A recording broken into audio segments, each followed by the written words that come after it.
Hi everyone, welcome back to my channel and welcome back to another video.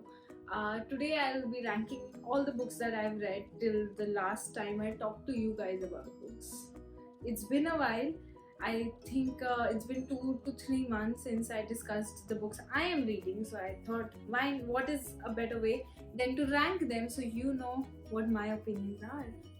Okay, so fact checks first. I have read 12 books since the last time I told you guys or discussed what books I've read on YouTube. So I have them all written down here. I'll tell you all about them. Let's get into it. Okay. So first up, I'll start from my way down. I've read 12 books and the book which I've ranked number 12, 10 plus 2, is Shoe Dog.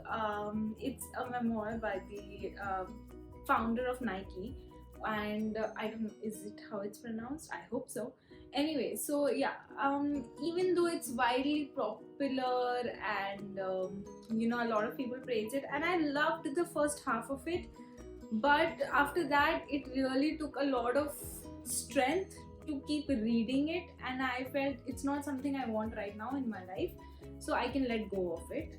So I stopped reading it midway through, and that's why it's number 12. But the portion which I did read was quite motivational, and as someone who tries to understand what is the mindset behind starting a business, this one gives a really good insight. So number 11th is a popular title. Now that's the thing with popular titles, most of the time मुझे नहीं पसंद आते हैं. It's as simple as that. But here we go with the reasoning. It is Mexican Gothic. So the premise was very nice. The whole plot was unraveling very well. But after a certain point, I thought it was getting very much dragged, and the suspense, like the reason why the things were happening, the suspense was just meh. Like, it wasn't something that really surprised me or shocked me, like what it was. There was no wow factor in the book. Basically, it was an average read for me. Number 10th is a thriller which I was really looking forward to, and it actually lived up to the hype. Like, it's not a bad thing that it's on number 10, it's just that the books above it were way better for according to me. So Falling is a story about it's a thriller how a pilot's family is kidnapped, and then he is blackmailed into either crashing the plane he's flying to save his family, or let his family die and save the plane. As simple as that. So sounds very simple, but the thriller was very good. It kept me on my toes and I absolutely enjoyed reading it. It's a good book if you're looking for a quick read over the weekend and something to keep you on your toes or make you keep you awake at night, then this one's it. Number 9th for me is A Cuban Girl's Guide to Tea and Tomorrow. It's a very cute but coming of age story, and also very relevant. It stresses upon mental health, and it also deals with 3 different types of heartbreaks. That's heartbreak by someone relatives passing away, heartbreak from a lover, and heartbreak when a very close friend leaves you.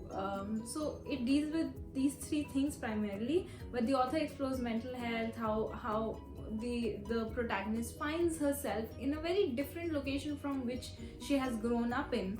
And I actually really enjoyed reading this book. It was like a breath of fresh air from after reading thrillers and then very serious books, and then reading this, even though the author has talked about very serious and relevant topics, she did it in such a light and easy way. It felt really good reading about it, and along the way you learned as well. So it's a thumbs up. You can definitely give it a read. Next is The Nature of Fragile Things. It's a historical fiction book, and I must say it was so good to read a historical fiction which was not based on the 2 world wars.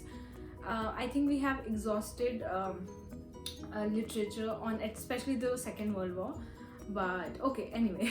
So moving on. So The Nature of Fragile Things is actually based on the earthquake which happened in San Francisco in 1906. It was a massive earthquake. It actually shook a lot of lives, and so the story revolves around an Irish immigrant who is trying to find her way in San Francisco, or maybe in America basically. and she ends up staying in San Francisco under very twisted circumstances. And I don't think I should reveal much because I will just give you spoilers. So yeah, anyway, so one day a woman, right before the earthquake, like some hours before the earthquake, a woman knocks on her door, and that sets a domino effect in motion, and everything is just haywire. She has to make sense of the world, and the author explores female solidarity and how humans, you know, bounce back from trauma. And it's a really good book. It's, if you like reading historical fiction, then I would definitely suggest this book. Next up is Mythos, and it's Greek mythology, and I absolutely love reading material on Greek mythology. And so I have read parts of Greek mythology from here, parts from there, but I've never read anything which explains everything from the base, like bilkul basic se shuru. And Mythos is exactly that. It's not for beginners, it's for people like me as well, who already have a lot of knowledge about Greek mythology. But reading it, it's the sarcasm, the small jokes, relatable jokes the author cracks in between. And even though it's a non-fiction book, I mean, that's a prejudice people have, that non-fictions are really slow and might not pick up the pace easily. This one's so catchy, and so, you know, you keep returning to it, like what will happen next, what will happen next. The storytelling is absolutely brilliant, and no wonder it's a bestseller. So if you're into Greek mythology or any mythology and want to explore more mythologies, then you should definitely pick this up. Next up I have is Other Words for Home.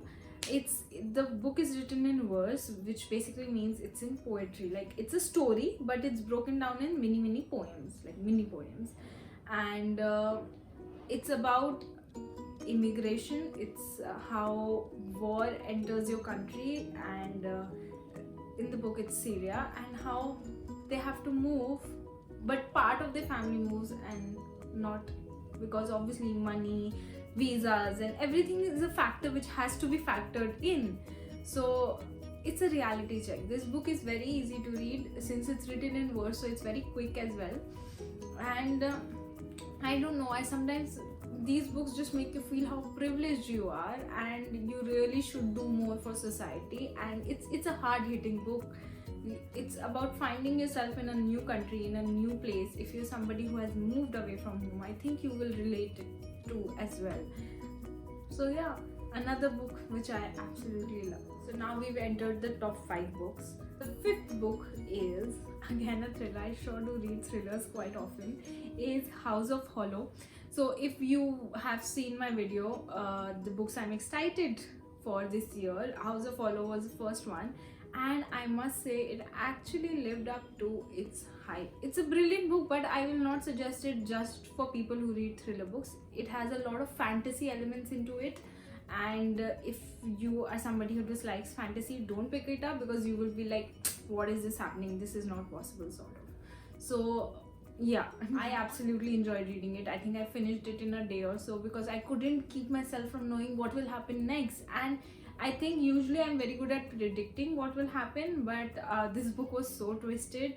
I did predict some part of it, but that was just right before it was revealed in the book, so doesn't make much sense. But yeah, it was a very good book. Fantasy lovers and fantasy plus thriller lovers like me should definitely read it. It is one of the most amazing releases of this year. Fourth one is, yes, so I finally read the much hyped book, The Night Circus, and I must say it did live up to its hype, but there's a but. The last, I think, 20 pages were very much rushed. Like, the whole book was, how do I put it, like itminan se likhi gayi book. I don't know what's the English for itminan. I will Google and add it here. So yeah, it was a book which was very well thought of, and everything was going at its own pace, and I was absolutely enjoying it, because the descriptions, like, there's hardly any descriptive book which I really like. I mean, come on, don't be so descriptive. I get it, I've imagined it, but this one I adored it. I wanted more of it. yet the last 20 pages just the story vanished. I really wish the author would have not done that. That is the only complaint I have with this book. Otherwise the story is brilliant. If again you like reading fantasy books, then definitely pick this one up. So the top 3. So the third one is Daughters of the Sun. It is a non-fiction, but it is so good. It is so good. It's historical non-fiction about the role of women in the Mughal Empire. And it's like you don't think about things until somebody points it out, and like it's like somebody points something out and then it suddenly hits you like as if you had a curtain behind your eyes. And that was what this book was for me.